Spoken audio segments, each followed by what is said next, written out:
성전에서의 예배를 회복합시다라는 말씀으로 제목으로 말씀 함께 나누겠습니다. 요즘에 뭐 이렇게 옛날 얘기하면 라떼는이라고 얘기하면 뭐 꼰대 취급을 받는데, 제가 약간 라떼는 이야기를 잠시 하면서 말씀을 시작하려고 합니다.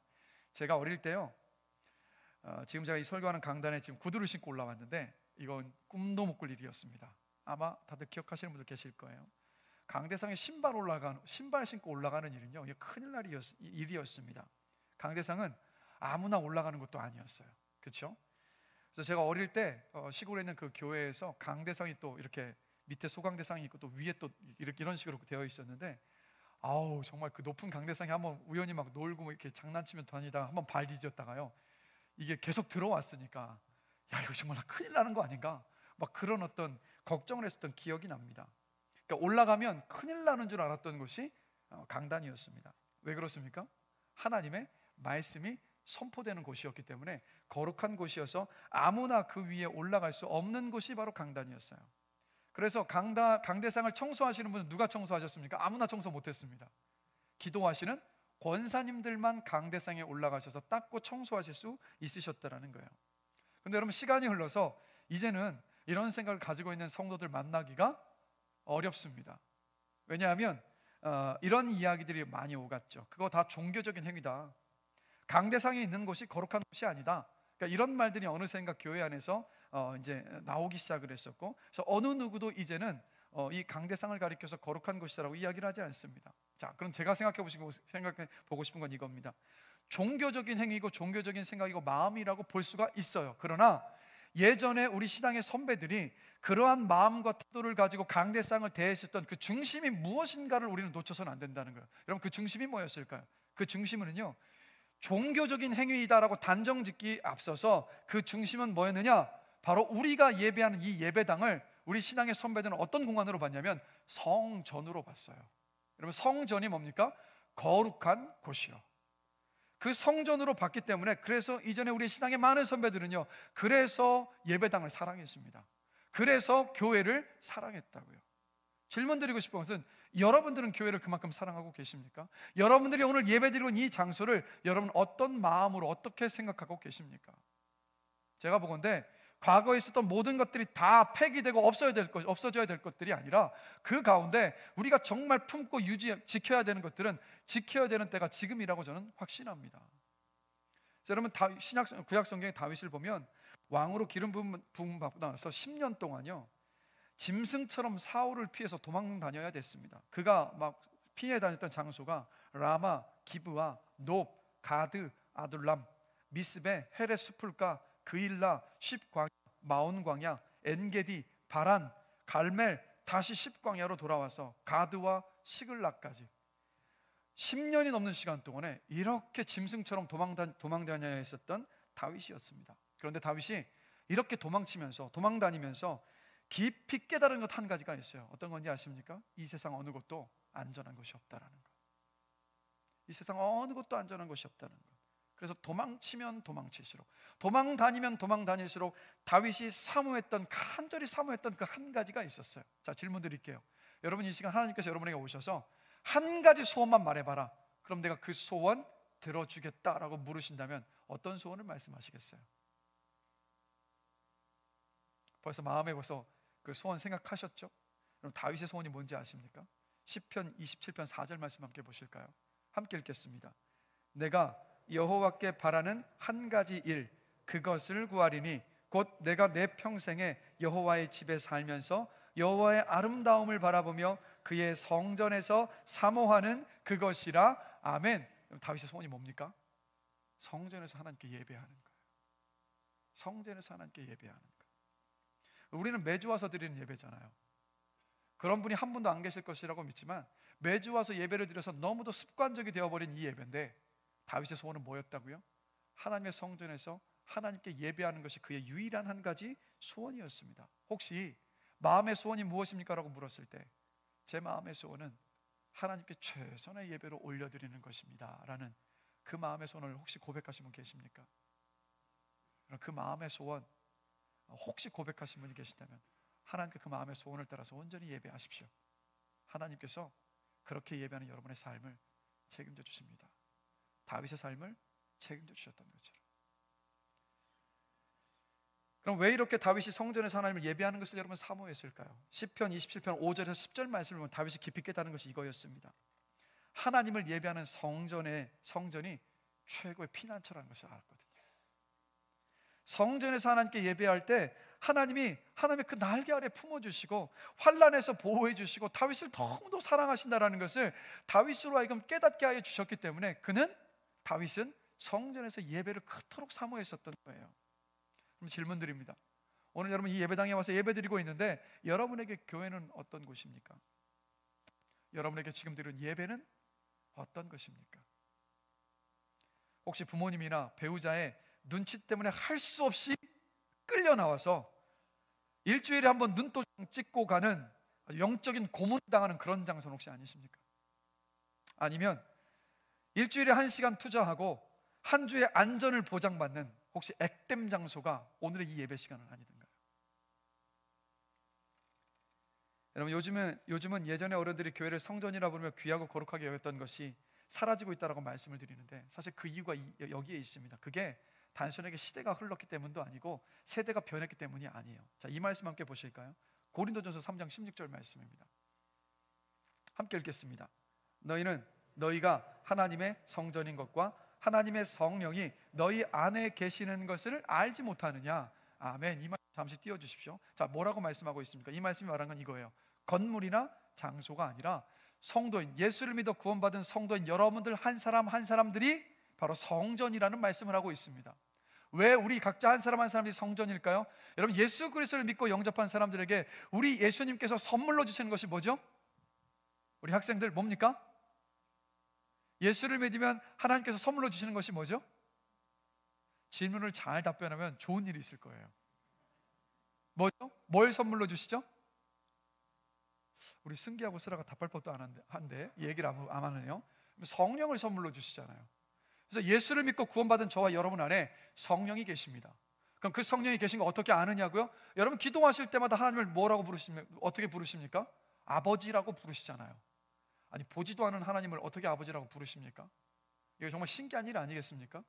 뭐냐? 우리 안에 계신 성령께서 양자의 영이신데 그 성령께서 계시기 때문에 하나님을 아버지라고 부르게 하시는 거예요. 이 주일날 여러분이 연말 연시를 맞아가지고 곳곳으로 다니는 사람들 참 많습니다. 근데 예배 자리에 오셨어요. 어김없이 오늘 아침에 눈을 뜨면서 그래 예배에 가야지 예배 준비하시면서 그렇게 오셨어요. 그 마음의 감동 누가 주셨을까요? 여러분 안에 계시는 성령께서 교회로 발걸음을 인도하여 주셨습니다. 성령께서 또 오늘 드리는 이 말씀을 들으면서 여러분 어떤 때는 말씀을 들으시면서 야 목사님 도대체 내일을 어떻게 알고 저렇게 말씀을 전하신 거지 그렇게 느껴지는 순간들이 계시잖아요. 여러분 목회자가 말씀을 준비할 때 어떻게 성도님들 한 사람 한 사람의 사정을 알고 말씀을 준비할 수 있겠습니까? 그런데도 어떻게 목사님 내 사정을 아시고 저 말씀을 전하시는 거지 할 때 누가 일하시는 거냐면 여러분 안에 계시는 성령께서 일하셔서 그 말씀을 통해서 여러분의 삶을 비춰보게 하시는 거예요. 그래서 예수를 믿고 구원받은 저와 여러분 안에는 성령님이 계십니다. 근데 성령님이 누굽니까? 영어로 표현하면 Holy Spirit이에요. 홀리가 무슨 뜻입니까? 거룩하다라는 뜻이에요. 즉 하나님의 영이신 거룩한 영이신 하나님의 영 성령께서 우리 안에 계시기 때문에 이 말씀이 이야기하고 있는 거예요. 너희가 하나님의 성전인 것을 알지 못하느냐라고. 여러분 하나님의 영이 거하시는 거룩한 성전입니다. 그러하기에 여러분의 건강을 잘 지키시고 그리고 여러분의 삶을 깨끗하게 거룩한 성전답게 빚어가게 되시기를 주님의 이름으로 축복합니다. 자 여러분 근데 이 말씀이 강조가 되다 보니까 한 사람 한 사람이 성전이라는 것이 강조가 되다 보니까 예배당의 의미가 퇴색되기 시작했어요. 내 몸이 성전이라는 것을 강조하다 보니까 예배당을 우습게 여기는 일들이 생겨나기 시작했습니다. 특별히 코로나가 지속되면서요 이런 일들이 더 가속화되는 것 같아요. 굳이 뭐 예배당에 가서 예배드려도 안 와도 되지. 성령께서 내 안에 거하고 계시는 내가 성전이고 내가 있는 모든 것이 교회가 될 수 있으니까 그렇게 예배하면 돼라는, 굳이 성전에 나가서 예배드리지 않아도 돼라는 이러한 생각들이 참 만연해지고 있는 시대 속에서 우리가 살고 있습니다. 여러분 우리 각자는 성령께서 거하시는 성전이 맞습니다. 그런데 이것을 여러분 명심하십시오. 예배를 드리는 장소로서 오늘 예배드리는 이 예배당도 또한 하나님께서 거하시고 특별한 은혜를 부어주시는 거룩한 공간입니다. 그래서 성전인 거예요. 오늘 우리가 하나님께 집중하면서 예배할 때, 그리고 하나님을 높이며 찬양하는 이 시간이요, 하나님께서 이 시간 함께하고 계십니다. 여러분은 느끼지 못하고 여러분은 보지 못한다 할지라도 지금 여러분 곁에서 여러분이 어떠한 마음과 어떠한 태도와 어떤 자세로 하나님 앞에 예배드리고 있는가, 그 진정으로 주님을 예배하는 그 예배자들을 오늘 이 자리에서 하나님께서 함께 하시면서 지켜보고 계세요. 그래서 하나님께서 함께하고 계시는 곳이기 때문에, 그래서 우리가 드리는 이 예배당은 단순하게 예배를 드리는 공간으로서의 예배당이 아니라 하나님께서 함께하고 계시는 거룩한 곳, 성전인 줄로 믿습니다. 그래서 우리 안에 예배를 드리러 올 때마다 이곳이 단순한 예배당이 아니라, 건물이 아니라, 이곳은 하나님께서 계시는 것이고 내가 예배할 때 살아계신 하나님을 만나는 성전이라는, 여러분 그 믿음을 가지고 이 자리에 와서 예배 드리신 여러분들이 되시기를 주님의 이름으로 축원합니다. 이것의 회복이 너무도 필요해요. 그러면 이 성전이 도대체 어떤 곳인가? 하나님께서 계시는 이 성전이 도대체 어떤 장소인가? 첫 번째, 성전은요, 사람을 살리는 곳입니다. 자, 본문의 이사야는요, 남유다의 우시야, 요담, 아하스, 히스기야까지 총 4명의 왕을 거치면서 약 50년 동안 예언자로 하나님께 쓰임받은 위대한 선지자입니다. 근데 이 본문은 이 선지자가, 이사야가 선지자로 하나님께 부름을 받을 때 그 일을 기록하고 있어요. 그래서 이사야가 성전을 찾았을 때 1절을 보면요, 언제인지를 말하고 있죠. 우시야 왕이 죽던 해에, 우시야 왕이 죽을 때, 그때 이사야가 성전에 옵니다. 여러분, 이 우시야 왕과 이사야는요, 사촌지간입니다. 사촌지간에다가 이 우시야 왕은 어떤 왕이었냐면 남유다의 왕으로서 개혁적인 왕이었고요, 그리고 선한 왕이었고 하나님을 열렬히 사랑하는 그런 왕이었습니다.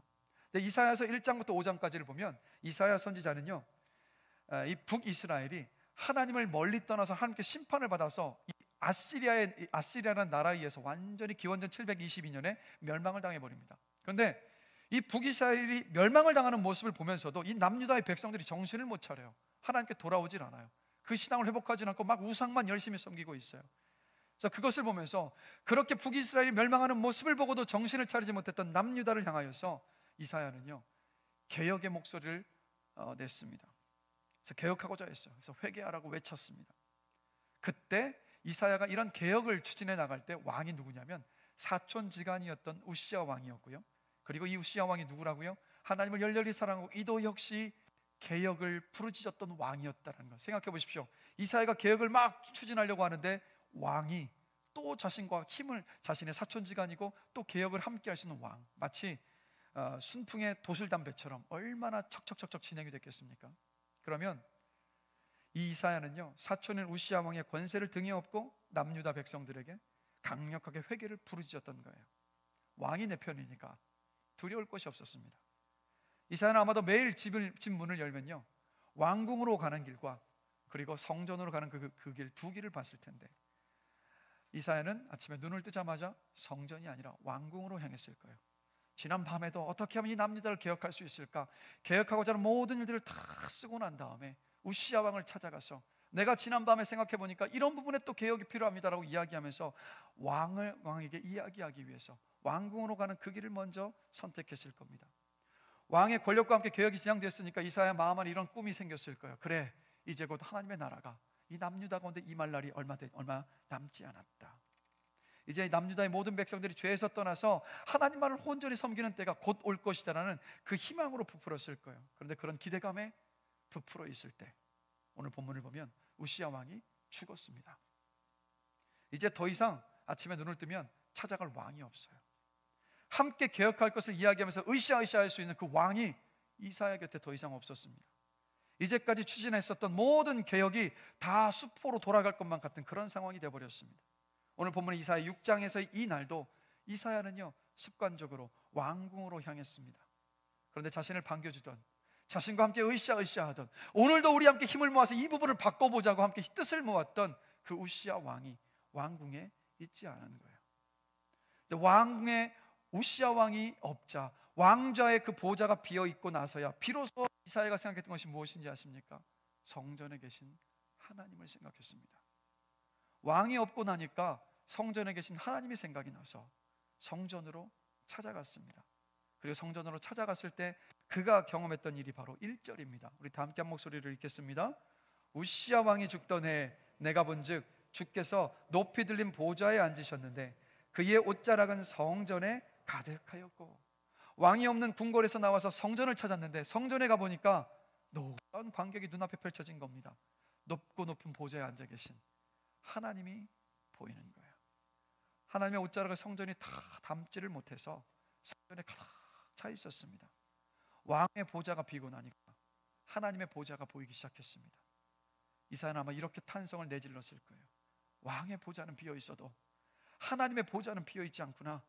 왕궁의 왕은 사라졌어도 성전에 하나님은 보좌에 영원토록 앉아 계시는구나. 왕궁은 텅 비어 있어도 하나님의 성전은 하나님의 영광으로 영원토록 가득 차 있구나라고 이사야는 탄성을 내질렀을 거예요. 이때가 어떤 때입니까? 성전에서 이사야가 예배가 회복되는 때였어요. 여러분, 인생을 살면서요, 우리 모두 각자가 인생의 큰 어려움을 만납니다. 인생에서 우리가 겪는 모든 어려움들은요, 이렇게 아셔야 돼요. 단지 나를 힘겹고 피해야만 되고 어떻게든 지나가야 되는 그런 시간이 아니라 하나님께서 우리를 부르시는 소리입니다. 내게로 오라고. 왕궁의 사람이 아니라 성전의 사람이 되라는 소리고, 왕을 붙들면서 살아가지 말고 하나님이 나를 붙들고 살아가는 소리입니다. 인맥과 스펙과 권력과 돈 붙들고 살지 말고 하나님이 나를 너의 힘의 근원으로 붙들고 살라는 하나님의 소리라는 것. 그래서 혹시 여러분 올 한 해를 살아가시면서 여러분 인생에 여러분이 넘어서야 하는 어떤 인생의 역경과 힘든 순간들이 있습니까? 그때가 하나님께서 여러분을 부르시는 소리임을 기억하시고 그 소리를 외면하지 마시기를 주님의 이름으로 간절히 기도합니다. 주님께서 부르시고 계시다라는 거예요. 그래서 여러분, 인생의 길이 막히고 살 소망까지 다 끊어지고 마지막으로 지푸라기라도 잡고 싶은 그 심정으로 예배를 드리게 왔었던 많은 성도들 중에 극적으로 하나님을 만나는 사람들이 참 많습니다. 우리가 그런 간증의 고백들을 얼마나 많이 듣습니까? 여러분, 세상에서 경험하는 그 절망은 하나님께서 여러분을 지금 부르시고 계시는 소리라는 것. 세상에서 실망할 때 우리는요, 성전의 사람이 되어야만 합니다. 삶의 절망과 위기가 다가오고 슬픔이 다가올 때 성전으로 발걸음을 옮겨야만 합니다. 그때 성전에서 이사야처럼 하나님께서 여러분을 만나 주십니다. 올 한 해가 그런 은혜를 사모하면서 걸어간 한 해가 되기를 주님의 이름으로 간절히 기도합니다. 제가 군에 입대해서요, 경기도 연천에 있는 오사단 신병교육대에서 신병교육 훈련을 받았습니다. 가기 전에는요, 뭐 별것 아니지, 이까짓 거 뭐 금방 끝나지 이러고 이제 훈련을 받으러 들어갔는데 이까짓 게 아니더라고요. 별것인 줄 알았는데 별것이 아닌 게 아니더라고요. 밥 먹을 때도 그냥 먹이는 적이 없어요. 막 군가를 못 외우면 밥도 늦게 주고 반찬도 막 뭐 적었을 때 그렇게 주고, 훈련도 제가 생각했던 거에 참 고되더라고요. 근데 더 힘들었던 건 뭐냐면 밤마다 조교가 그냥 편하게 재우는 날이 하루도 없었어요. 그 저녁 조모라는 것을 합니다. 그러면 인원들이 다 있는가 확인을 하죠. 그럼 일찍사관이 와서 말합니다. 번호 시작 이러면 하나 둘 셋 넷 해서 마지막 번호를 하는 사람이 23 번호 끝 이걸 해야 되는데 문제가 생겼어요. 뭐냐면 5, 6이라고 해야 되는데 또 이걸 또 5, 6이라고 안 하고 다여 하는 이 동기들이 있었던 거예요. 별거 아니지 않습니까? 근데 번호를 하는데 하나 둘 셋 넷 다여 하는데 그 순간에 조교의 얼굴이 달라지고 표정이 달라지고 뭔가 했는데 다 끝나고 나니까 이렇게 얘기하는 겁니다. 야 애들이야, 다여가 뭐야? 5, 6이라고 해야지. 그 다음에 한마디가 탁 울려 들리더라고요. 대가리 박어. 두두두둑 하면서 침상에 머리를 박았습니다. 그리고 진짜 매일 밤마다 30분 이상씩 그렇게 머리를 박았어요. 나중에는 어떻게 된지 아십니까? 이 허리 침상 끝에 허리 끝을 놓고 이렇게 버티는 이런 어떤 이 얼차려도 했는데 그거 정말 힘들거든요. 허리가 끊어질 것 같이 너무 힘드니까 나중에는 머리 박는 게 제일 편하더라고요. 그래서 허리 끊어질 것 같으니까 저도 그랬습니다. 조교님, 저 너무 힘들어서 못하겠습니다. 머리 박게 해주십시오 해서 머리를 박았었던 그 기억이 나요. 나중에 주먹만한 딱지가 머리에서 툭 떨어지더라고요. 이렇게 일주일을 딱 지내고 나니까 제 마음에 두려움이 생기는 겁니다. 어떤 두려움이냐면 야 이거 끝날 수 있을까? 내가 군생활 잘할 수 있을까? 이 두려움이 생기더라고요. 그리고 주일이 됐습니다. 주일 아침에 종교행사 집합하자마자 얼른 일어서서 종교행사가 줄을 딱 섰습니다. 어디로 갔겠습니까? 교회로 갔죠. 교회로 가자마자 가장 처음 불렀던 찬양이 바로 이 찬양이었습니다. 힘들고 지쳐 낭망하고 넘어져 일어날 힘 전혀 없을 때에 못자국 난 그 손길 내 손 잡아주시며, 이 찬양이에요. 그리고 그 찬양에 너는 내 아들이라 라고 부르기 시작하는데 그 순간 제 눈물에 수도꼭지가 확 열려버렸습니다. 아직도 기억이 나요. 예배를 드리는 그 처음부터 끝까지 내내 울면서 예배했어요. 왜 울었을까요? 그 시간 두려웠던 저를 하나님께서 만나주신 시간이었어요. 근데 제 눈물이 흘러내리면 흘러내릴수록 반대로 제 안에는 뭐가 생겨났냐면 소망이 생겨나더라고요. 주님이 함께 하신다. 이 군생활 끝까지 나 잘 마칠 수 있다. 그리고 그 신교대 훈련이요, 잘 마쳤습니다. 우등생은 못했어도 최선을 다해서 훈련받아서 그 훈련 잘 마무리 짓고, 제가 나중에 군대를 제대할 때 마지막 드렸던 예배, 그 저녁 예배에 갔어요. 저녁 예배에서 예배를 드리면서 제 마음 안에 지나왔었던 군생활 2년 2개월이 생각이 나더라고요. 본데 돌아보니까 여러분, 군대병이 있습니다. 봉화지겸이라는 군대병이 있는데 비타민C라든가 신선한 야채를 못 먹어서 하나 상처가 나면 골마버리는 이 봉화지겸이라는 병이 너무 흔한 병인데, 돌아보니까 그 병 하나도 걸리지 않고 군생활을 마무리하게 하셨더라고요. 여러분, 성전은요 사람을 살리는 곳입니다. 죽을 사람도 성전에 와서 하나님을 만나면 살아납니다. 세상 소망이 다 끊어진 사람이 예배하면서 주님을 만나면 더 큰 소망을 가지고 그 삶을 넉넉히 헤쳐나갑니다. 여러분, 성전을 사모하시면서 이 예배 속에서 하나님을 만나기를 간절히 바라신 여러분 되시기를 주님의 이름으로 축원합니다.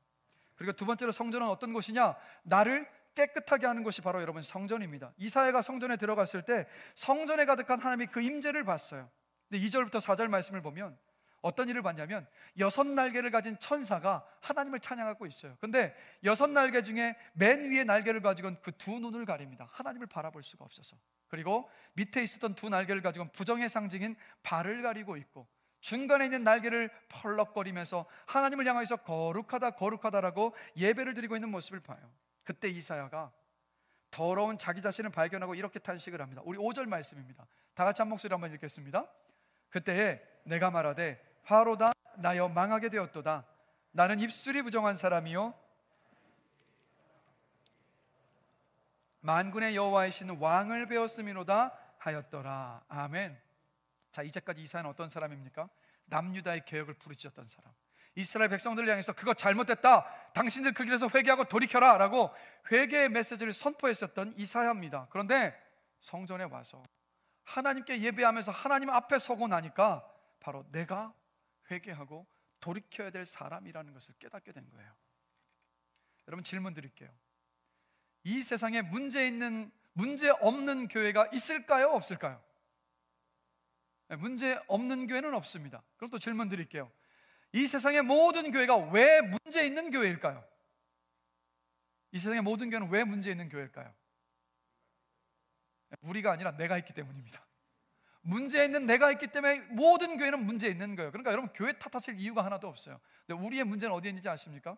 어떤 문제를 맞닥뜨리면 항상 나는 안 돌아보고 저 사람 잘못이고 이 상황 때문이라고 이야기를 해요.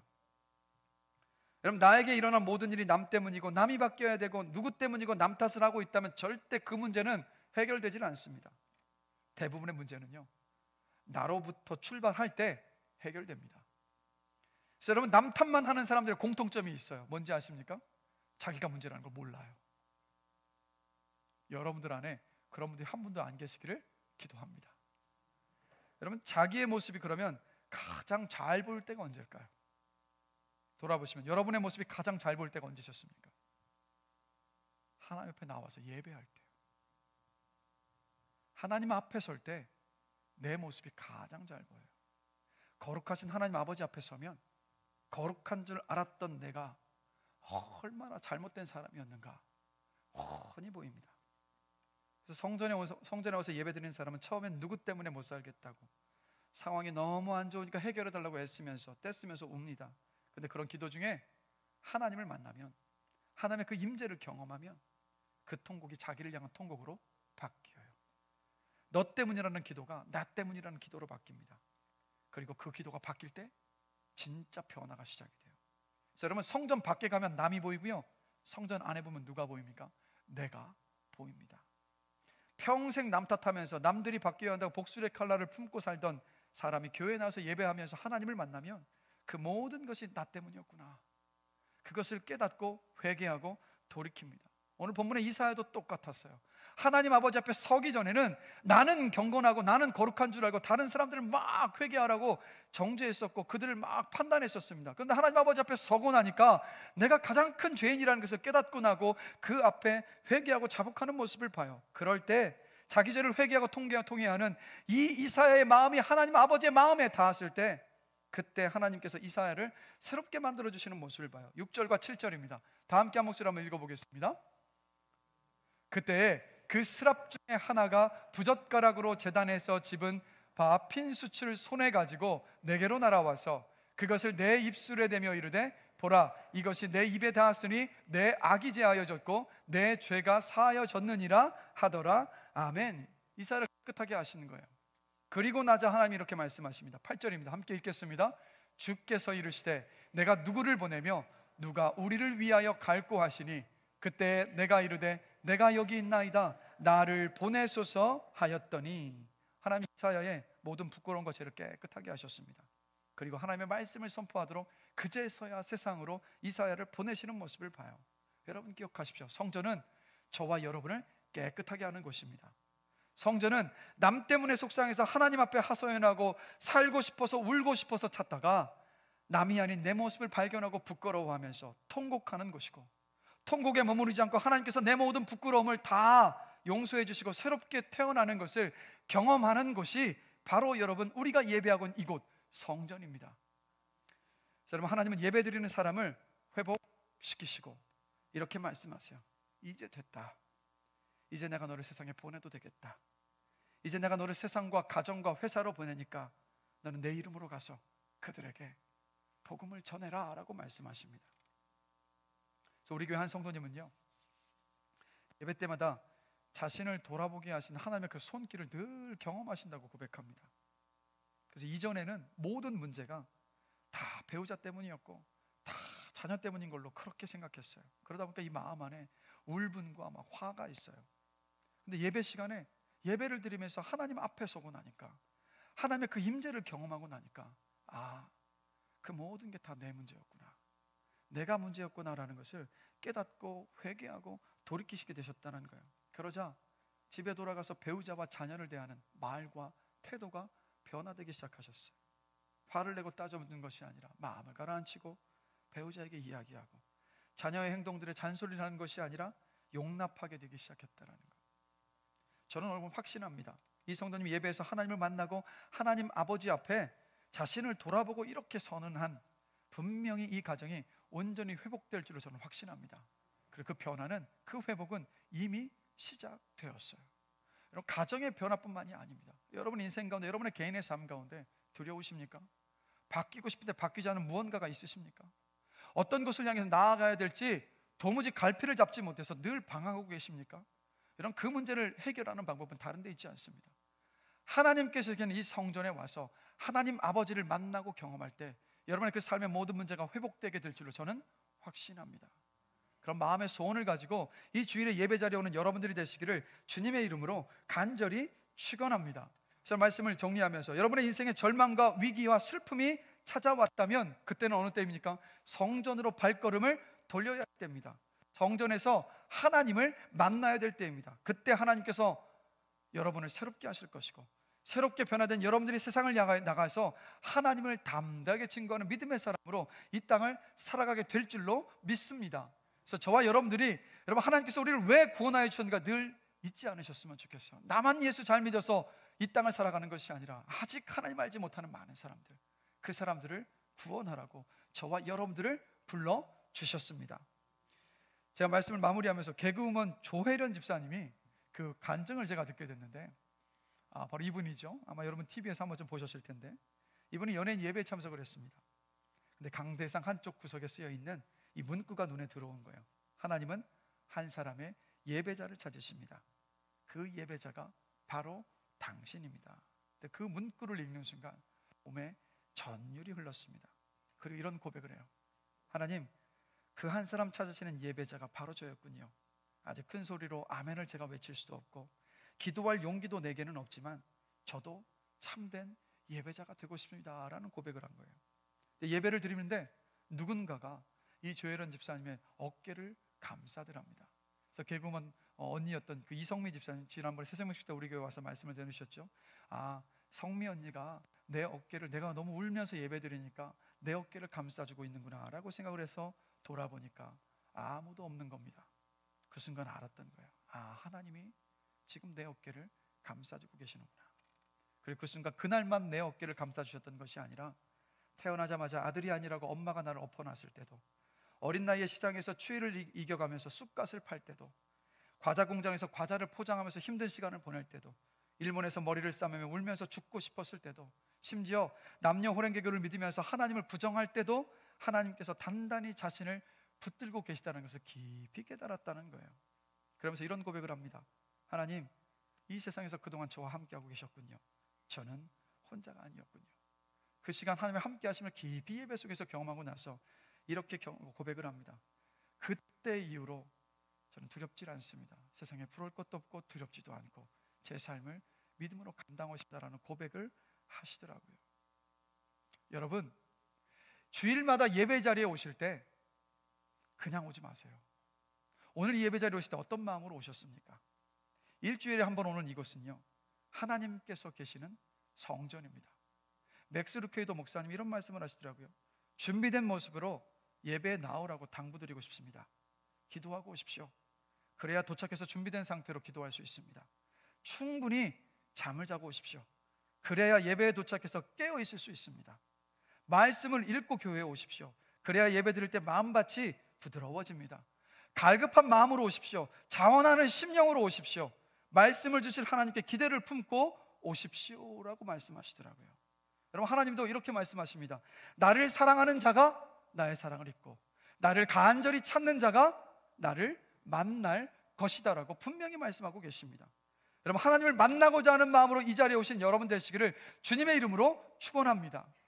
여러분, 어떤 마음과 태도로 여러분이 이 자리에 오느냐에 따라서 이 예배 시간이 어떻게든 억지로 버티고 견뎌야 되는 시간, 부족한 잠을 채우는 시간, 끝나는 시간이 가장 은혜로운 시간이 될 수도 있고, 근데 여러분이 정말 준비된 마음으로 하나님을 만나고자 하는 마음으로 이 예배 자리에 온다면 이 시간이 하나님 아버지를 만나서 은혜와 소망과 용기를 얻는 시간, 이전과 달리 새로워진 마음과 삶의 태도를 가지고 내 앞에 펼쳐진 인생을 헤쳐나갈 수 있는 그런 은혜를 얻는 시간이 될 수도 있습니다. 근데 제가 간절히 바라는 건, 여러분, 일주일에 한 번 오는 시간인데 이 시간 오셨잖아요. 근데 이 시간 그냥 멍하니 앉아 계시다가 저문 열고 그냥 나가지 마시고, 이 시간 성전에 오셨으니까 이 시간 우리의 예배를 들으시고 함께하고 계시는 하나님을 만나고자 하는 그 마음으로 오시는 여러분들이 되시기를 주님의 이름으로 간절히 기도합니다. 여러분, 남들이 하는 이야기, 하나님 만났다라는 그 이야기가 저 사람들에게만 있는 이야기가 아니라, 나에게는 있을 수 없는 이야기가 아니라, 여러분들도 그 마음 안에 간절한 마음을 가지고 이 자리에, 예배 자리에 오신다면 여러분, 하나님 여러분 만나 주십니다. 하나님 여러분 만나 주시면 새로운 소망을 주실 것이고 여러분을 새롭게 바꾸실 하나님이십니다. 이사야 선지자에게 일어나는 이 일이 이 성경 속에만 묶여있고 매여있는 그 사건이 아니라 이 예배가 그러한 예배가 될 수 있습니다. 그래서 제가 간절히 바라는 건 다른 게 아니라 바로 이것 한 가지예요. 우리 학생들, 청년들, 그리고 장년 모든 분들, 올 한 해 모든 드리는 예배 때마다 주님을 만나고자 하는 그 갈망하는 마음을 품고 이 자리에 오시기를 주님의 이름으로 축원합니다.